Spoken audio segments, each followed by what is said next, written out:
મને આ સમાજમાં જીવવાનું છે. સમાજને હું બે ભાગમાં વહેંચું છું. એક, મારો નાનકુડિયો સમાજ, મારું નાનું કુટુંબ, મારું નાનું કુંડાળું. હું, મારા મા બાપ, મારી પત્ની, મારા બાળકો. હું આને એક સમાજ કહું છું. આને મારો પર્સનલ સમાજ. અને આ લોકો સિવાય મારો ધંધો, મારો વ્યવસાય, મારા મિત્રો, ઓળખીતાઓ, આ બીજો સમાજ, ભલે ગમે તેટલો મોટો હોય. અહીં બે સલાહ જોડે આપું છું. જે મારો અંગત સમાજ છે, નાનકડો, ત્યાં હું સ્વાર્થી નહીં બનું. હું કોઈ સ્વાર્થ નહીં કરું. અને જે એ સિવાયનો આખી દુનિયા સાથે જોડાયેલો મોટો સમાજ છે, ત્યાં મારાથી વધારે સ્વાર્થી માણસ કોઈ નહીં હોય. સમાજ જોડે સ્વાર્થી બનો, કુટુંબ જોડે નહીં. સમાજ તમને કશું નહીં આપે, હશે લઈ લેશે, તમે લૂંટાશો.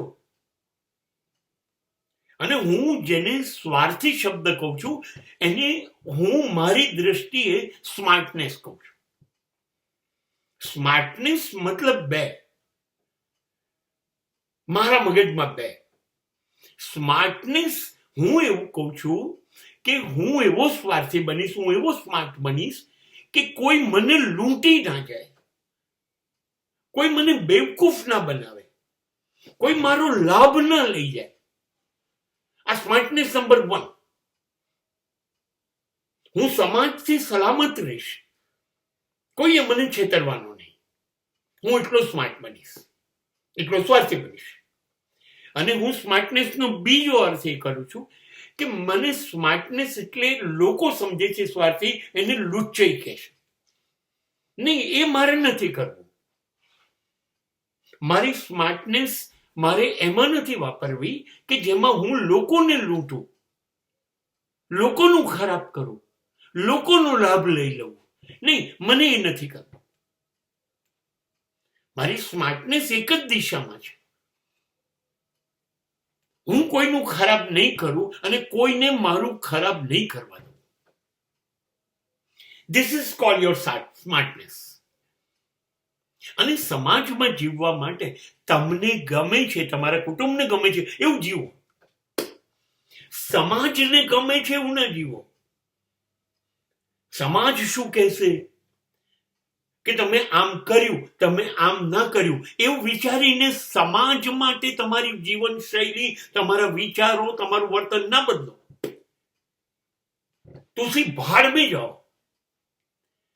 અમારું કુટુંબ, અમે લોકો એ કરીશું જે અમને ગમે છે.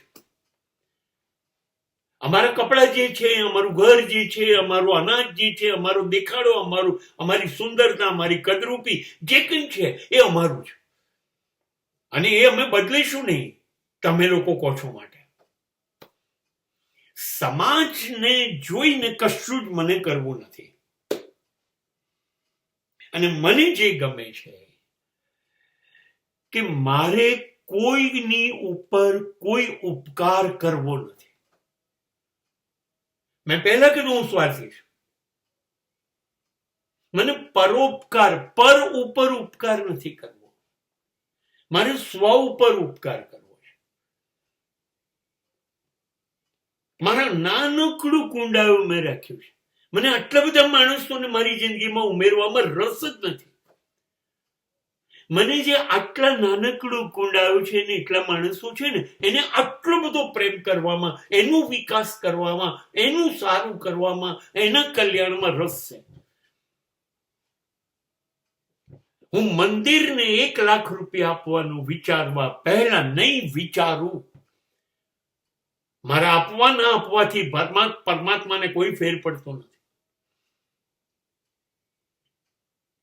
પણ હું એ 1 લાખ રૂપિયા મારા દીકરી અને દીકરાના વિકાસ પાછળ વાપરીશ. હું પરોપકાર નહીં કરું, હું દાન નહીં કરું, હું ધર્માદાન નહીં કરું. હું મારા મા બાપ માટે વાપરીશ, હું મારી પત્ની માટે વાપરીશ. મારે પરોપકાર નથી કરવું. મારે સ્વાર્થી એટલે બનવું છે જે લોકો મારા લોહીથી છે, મારી શ્વાસથી જીવે છે, હું એની ઉપર ઉપકાર કરું. અને એ ઉપકાર નથી કરતો. ખરેખર તો શરૂઆત કરી હતી જ્યાંથી એ મારી ફરજ છે. મારા દીકરાના બધા સ્વપ્ન પૂરા કરું, દીકરીની બધી ઈચ્છાઓ પૂરી કરું, મારી પત્નીના ચહેરા ઉપર કાયમ હાસ્ય રહે, મારા મા બાપનો ભરોસો મારામાંથી ના તૂટે. હું આ કરું, મને સ્વાર્થી બનવું છે. And this is my smartness. And these are the principles to be success in the society. એક વાત ખાસ યાદ રાખો, સમાજ તમને કશું નહીં આપે, કશું નહીં આપે. તો તમે તમારું જીવન શું કામ સમાજ માટે બરબાદ કરો? શું કામ? નહીં, તમારું સમાજ છે, પહેલા એને સુખી કરતા શીખો. એ લોકોનો તમારી પર હક છે, તમારા બાળકોનો, તમારી દીકરી દીકરાઓનો, તમારા પત્નીનો, પતિનો, મા બાપનો, આ લોકોનો પહેલો હક છે. અને પોતાના માણસને છોડીને તમે આ કામ કરશો તો સમાજ તમને મહાન કહેશે, પણ કુટુંબ રખડી જશે. છેલ્લું એક ઉદાહરણ આપી દઉં તમને. ગાંધીજી મહાત્મા બની ગયા, પણ એમનો દીકરો હરિલાલ એને પરદેશ મોકલવા માટે કોઈ કરોડપતિ પૈસા આપતા હતા કે એને વકીલ બનાવો. ગાંધીજીએ એને ના મોકલ્યો, સમાજના એક હરિજનને મોકલ્યો.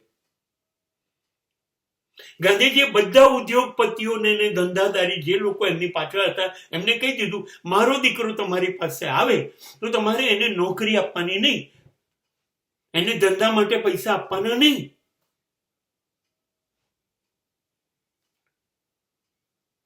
દીકરા માટે એણે કશું ના કર્યું, ક્યારેય નહીં. અને માટે હરિલાલે એમ કીધું કે રાષ્ટ્રપિતા બન્યા, પણ એને પિતા બનતા ના આવ્યું. અને પરિણામ શું આવ્યું? હરિલાલ નામનો માણસ જે લાયક હતો, સજ્જન હતો, એ દુર્જન બની ગયો. એ વેશ્યાઓને ત્યાં જતો થઈ ગયો, એ દારૂડિયો બની ગયો, એ જુગાર રમતો થઈ ગયો, એને ધર્મ પરિવર્તન કર્યું, એ મુસ્લિમ બની ગયો, અને અંતે અમદાવાદની ફૂટપાથ ઉપર એ મૃત્યુ પામ્યો. સમાજે શું આપ્યું? બાપુને મહાત્મા. 4 રસ્તે પુતળા બનાવ્યા, નામ થયું, ચલણી નોટો ઉપર ગાંધીજીના ફોટા થયા, અને દીકરો ફૂટપાથ પર મર્યો.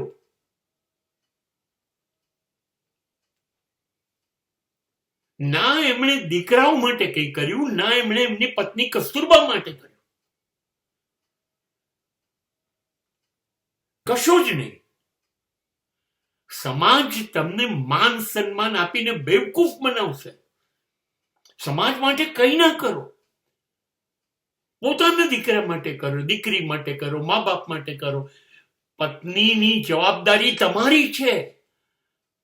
એના મા બાપ, પિયર, ઓળખીતા પાળખીતા, એનું વાતાવરણ બિચારી ભૂલીને તમારો હાથ પકડીને આવી છે, તમારી પર ભરોસો કર્યો છે, જિંદગી પહેલી વાર તમને જોયા છે અને ઓળખે છે. તમારી ફરજ છે એને સાચવવાની. તમે તમારા નાનકડા કુટુંબને સુખી કરો, ઈશ્વર બહુ જ રાજી થશે.